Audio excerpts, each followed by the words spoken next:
one other note before we hit the break and dig into the topic of the day, grading year one for those coaches who were hired in the last coaching carousel.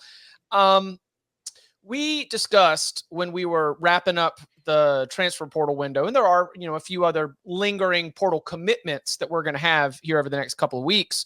Bud, I know that we even got a shortcut out of it on YouTube, but, Bud asked, LSU for the second straight cycle, they had needs and they either have not addressed them or have not addressed them properly. Well, in an appearance on WAFB in Baton Rouge, Brian Kelly was posed this. So, Harry, if we could get that. In recruiting in the transfer portal, looking for defensive linemen. It hasn't fared very well, quite frankly, because, we're selling something a little bit differently. And that is, we want to recruit.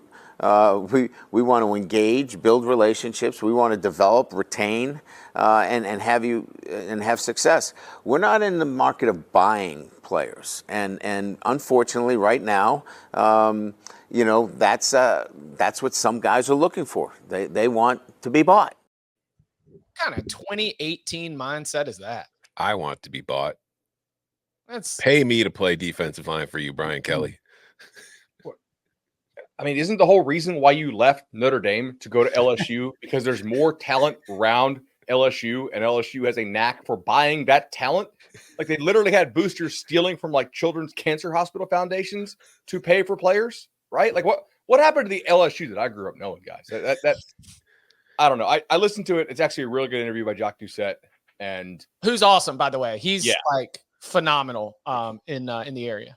They have he has a point that doesn't really work with this particular endeavor. Okay.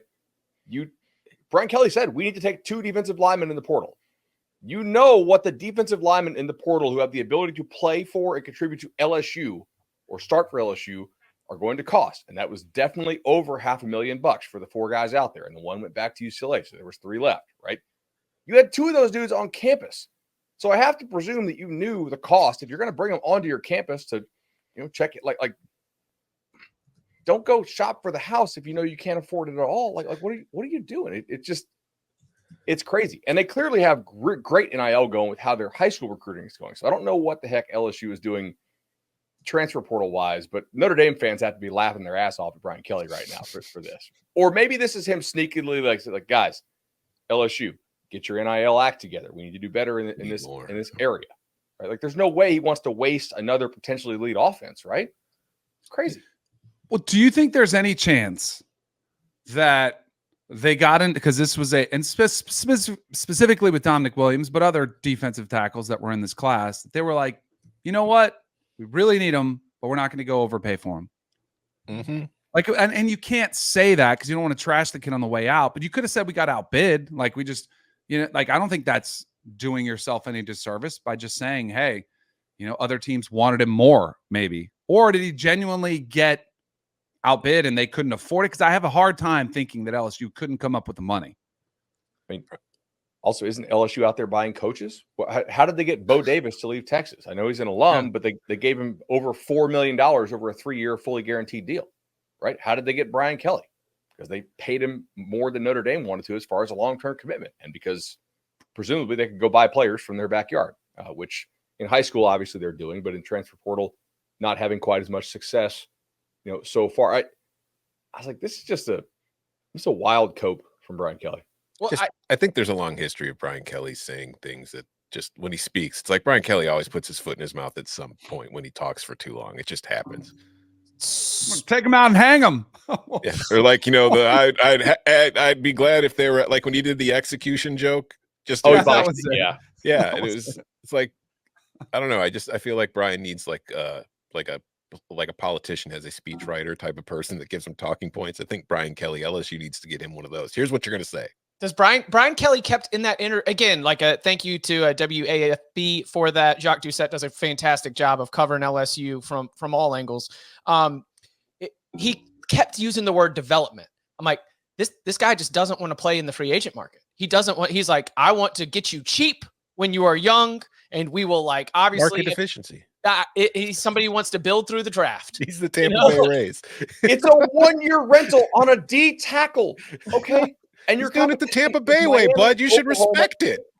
Okay, like let's just, for the sake of argument, claim that LSU has the best possible development for defensive tackles. You know, Bo Davis did a great job with the 2 kids who just got drafted at Texas, so maybe they do. This kid's going to be on your campus under your coach's direction for maybe 15 weeks, maybe, right? Like, do you think Keon Coleman signed a lease in Tallahassee? Okay, like these spring portal guys, man, they live in a hotel. All right, they're only there for a semester. They're probably going to go to class, but like maybe not. They're ready-made products like this. We're going to develop you. You need to buy into our system and our culture. There's no culture on a spring portal window guy that's there for 1 year. He's a 1-year mercenary so that you don't get blown up in the middle of your defensive line like you did last year.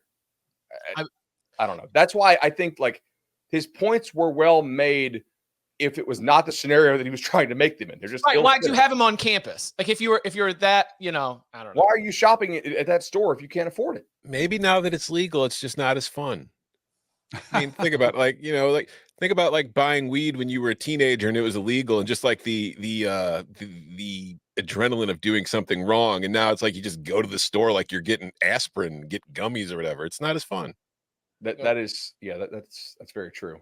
So do you think it's genuinely his philosophy, or do you think he's just figuring he's out an coping. excuse for why He's they lost coping. out? I He's think he's making coping and making excuses. excuses. Yeah. I think he saw that the new rage is the 2-4-5 defense, and he's just going to go out there. He's like, "Ooh, this is very interesting. Versatile, 1.5 gaps. Let's go. We only need 2 defensive linemen." I mean, this is the way we get Nick Saban back in college football, right?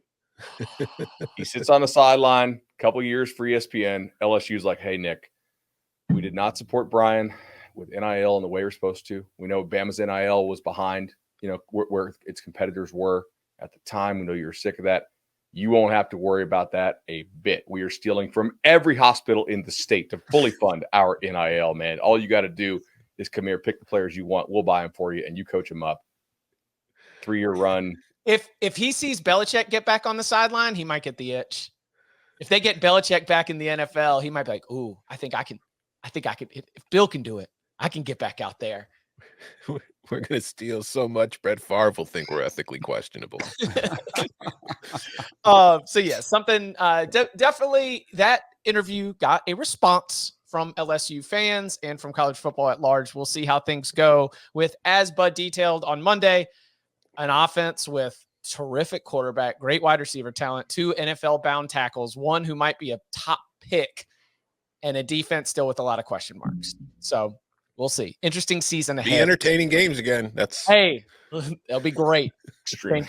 Extremely entertaining games.